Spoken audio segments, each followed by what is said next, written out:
You could be looking at anything on the internet right now, but instead you have decided to sit down and watch me talk about business and finance. Through my immense powers of deduction, I can conclude that this means you are probably interested in making an above average amount of money in your career through one means or another. That's great. Welcome to the club. But I want to ask you one question. Why would you want to be rich? It sounds like a dumb question, right? Who wouldn't want to be rich? But humor me here. Is it because you want to be able to relax all day instead of doing a shitty job? Is it because you want to be able to look after your friends and family? Is it because you want to do things that just aren't possible without a lot of cash? Or maybe, is it because you want to show off a bit? Make your parents proud, be the one who gets the most attention at your high school reunion, or just flex on the gram to prove all your haters wrong?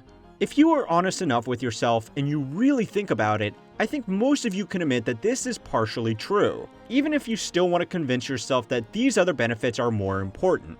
And hey, don't be ashamed of it. There is a $1 trillion industry built on enabling this kind of behavior, so you are certainly not alone, but there is a better way. Stealth wealth is the practice of minimizing the publicly available information about one's income, assets, and net worth. A staunch practitioner of stealth wealth could be a multi-billionaire and you would have no way of knowing about it unless they wanted you to. They would drive a regular car, wear regular clothes, and maybe even live in a regular house. But why do they do this when there are Lambos, Gucci slides, and mansions instead? And what do they actually spend their money on, which is so great?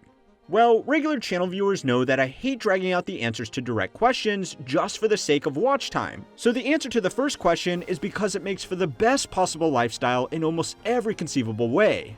And the answer to the second question is they spend money on personal and financial security. Then they spend it on things that make their life easier and more comfortable. After that, they spend money on passion projects. They avoid spending money on things that are going to cause them stress and take up their time, and they do not under any circumstance spend money on things that will jeopardize their first priority. It sounds simple enough, maybe even painfully obvious, but it's something that a lot of people get very wrong, often with tragic circumstances. So it's time to learn how money works to find out why stealth wealth is so popular amongst truly wealthy people around the world, and to find out how you can implement its teachings in your own life even if you don't have a billion-dollar bank account to back it up just yet.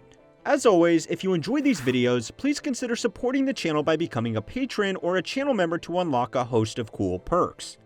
Alright, the first thing that most people get wrong is that they think that stealth wealth is the same as frugality, or just being cheap. But that's absolutely not the case. This isn't to say that frugality is bad. In fact, we could probably all be more careful about what we spend our money on, but most multimillionaires aren't choosing to drive a Ford pickup truck just because it's a cheaper alternative to a Bentley. Some wealthy individuals actually spend a lot more money on stealth wealth than they would have spent just embracing the flex. The classic anecdote is that you will never be able to see the nicest houses in the world from the street. They are hidden away deep in well-landscaped estates. This kind of house is going to cost a lot more than one with a massive street presence, but the average onlooker isn't going to see a little more than a gate.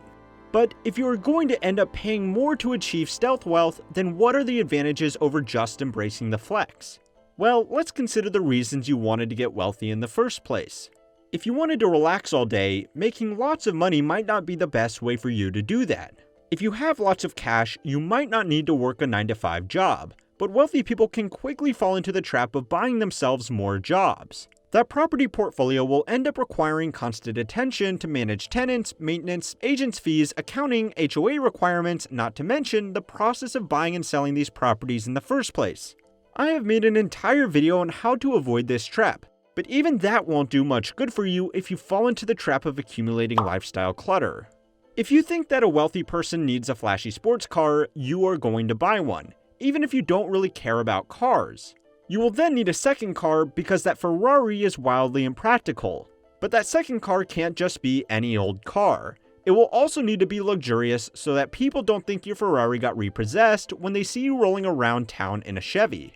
You might then decide that you need a bigger house with enough garage space to put all these fancy cars. That bigger house needs more furniture, more cleaning, more gardening. You could outsource this to cleaners and gardeners to be sure, but then you are managing employment contracts or dealing with third-party companies. This effect is very similar to something called lifestyle creep. This is where the purchase of a new expensive item makes all of your existing stuff feel cheap and out of place. Even if you really did love cars, you might feel a bit silly parking your new Lambo outside a regular family home. You might want to get a new branded outfit for driving around in it, and while you're at it, you might want to upgrade the contents of the passenger seat to a younger model. All of these upgrades are going to be expensive, but assuming that you are extremely rich, it shouldn't be too much of a problem. The problem is that looking after a bigger house, picking out fancy clothes, and showing up to family court are all very time-consuming and very stressful. If you wanted to get rich in order to be able to sit back and relax, then congratulations. You fucked up big time. The cars themselves are going to require extra maintenance and lead to awkward conversations at the gas station from everybody that wants to ask you what you do. How much your car costs, can they trade? The attention might be fun at first, but it will get old real fast. There is also the fact that boutique niche markets like this new Ferrari are kind of shit. Ferrari and Rolls-Royce simply do not have the access to the same R&D that companies like Toyota, Chevy, or Ford do. This means that the cars that they make might be very exciting and make use of the finest materials, but they are going to be unreliable, the infotainment system is going to be an afterthought, and you will have to wait for a spare part to be flown in from Italy or the UK when something inevitably goes wrong with these handmade cars. Suddenly, your job becomes dealing with these service centers, mechanics, and insurance agencies. Also, you can drive around a flashy car that you really didn't care too much about in the first place. If your goal really was to avoid working, you would be much better served with a comfortable, well-built house in a nice area with a reliable mass-market car in the garage. Numerous surveys have found that a Ford F-150 is the whip of choice for people with 8-figure net worths, and when you think of it, that makes perfect sense. A Ford F-150 is not a cheap vehicle, but for that money you can get all the comforts, practicality, safety, and features that you could ever ask for, all while attracting no attention whatsoever to yourself while you're out living your best life.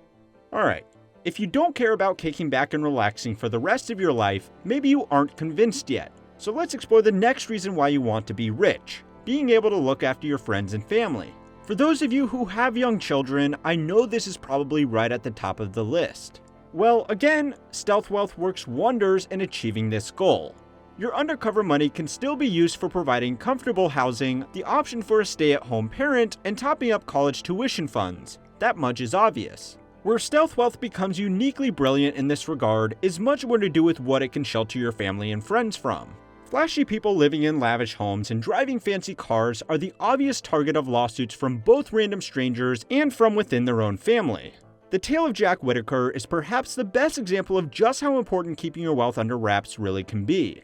Whittaker was already a fairly successful businessman when he won $314 million in a state lottery, the largest jackpot in history at that point. This money drastically increased his net worth, but it also massively increased his public notoriety. Unfortunately, his state required winners to receive their winnings publicly, so even before the money was deposited into his bank account, he was inundated with letters and messages from people begging for money or pitching him some new business idea.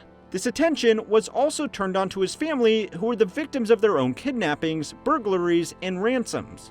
Over just a decade, Whittaker not only lost all of his money he won from the state lottery, but he also lost his previously successful business, his marriage, and tragically, one of his children. In a statement, Whittaker said that he had wished he had torn his ticket up. This is a worst-case scenario, and of course, there are very high-profile celebrities with a lot of money who live with this kind of stuff without such tragic results, but they also rely on the public attention to make their money in the first place, and they tend to have support networks in place with fellow celebrities and talent managers who teach them how to deal with this kind of stuff. Even still, given the chance, I'm sure most of them would be more than happy to go without this constant public notoriety if they were still allowed to keep their money. Alright. So stealth wealth makes sure you can live a stress-free life while ensuring your friends and family can do the same. But what about actually enjoying yourself? Some of you watching probably want to get rich so you can travel to space, take up motorsports, or sit courtside at all of your favorite teams' games. Surely, these expensive hobbies are at odds with the stealth wealth guidelines, right? Wrong. Stealth wealth does not mean that you have to do without everything that costs a lot of money. It just means that you go about exploring those passions in a way that's not intentionally drawing attention to yourself. If you want to go to space, great, do it. Just don't post about it all over the internet. If you love cars, that's awesome. Keep a fun weekend car in addition to your regular daily driver. Even if it is a bit of work to maintain, it will be a labor of love rather than just a massive pain in your ass. I am fortunate enough to deal with some extremely wealthy and successful people in my day job, and I can speak from first-hand experience that most of these people have it figured out. The secret to min-maxing the quality of life you extract from your money is to use it in the following order. Spend money on personal and financial security for you and your family. Then spend it on things that make your life easier and more comfortable. After that, spend money on passion projects, but keep them to yourself and your fellow enthusiasts. Avoid spending money on things that are going to cause you stress and take up your time. And do not, under any circumstance, spend money on things that will jeopardize your first priority. People say money can't buy you happiness. That's bullshit. Money can buy you whatever you want. But I see too many people using it to buy themselves misery. The stealth wealth table of priorities doesn't need to start after you earn your first $1 million either. You can adopt this strategy right now. Of course, you might also want to use your wealth to support local industry, but this begs the question, is it more expensive to make things like an iPhone here in America? The answer is a lot more interesting than you might expect. So go and watch my video from last week to find out how much extra you might be paying if global trade ends up collapsing. Until then, I always want to thank my channel members and patrons on Patreon for making it possible for everybody to keep on learning how money works.